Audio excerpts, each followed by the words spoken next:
and you have to know your stuff to run those boilers in a power plant. You have to know when to feed in more coal and when to cut it down. You have to have enough steam ready at all times for the turbines, ready and at the right pressure too. And did you listen to the hum of those big steam turbines? Probably didn't mean a thing to you.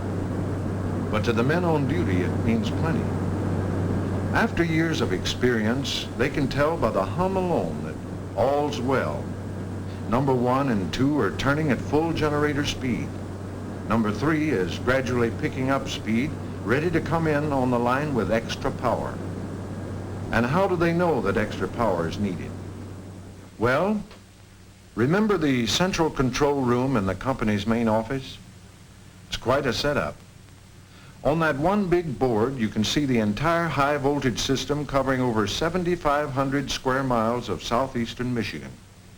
And just by looking at the lights, you can tell what turbines are running in each power plant.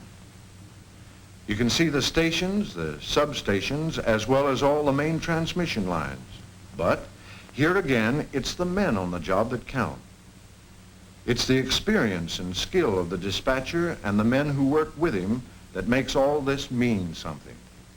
The best way I know to describe the load dispatcher's job is to say that he has to order the amount of electricity that the customers are going to need.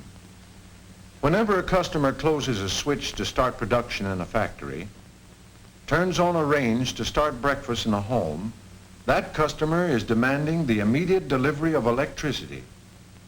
And because Edison electricity can't be stored, must be made the very second it's used, it's the load dispatcher's job to order it for them and have it ready for split-second delivery. And how does he do that? Oh, but wait a minute. I could spend all day talking about the load dispatcher and his job. See, in addition to everything else, he has to watch the weather, the temperature, the date, the holidays, the clouds, and 1,000 other things. Because all those things influence the amount of electricity the customers may demand at any given time. Why, the load dispatcher even guards the accuracy of your electric clock there. Now, you said the Edison Company had a reputation for dependable service. Well, it's men like the dispatcher, the people who know their stuff, that make that possible. Just by looking at this one book, you can see that there are people with special skills all through the organization.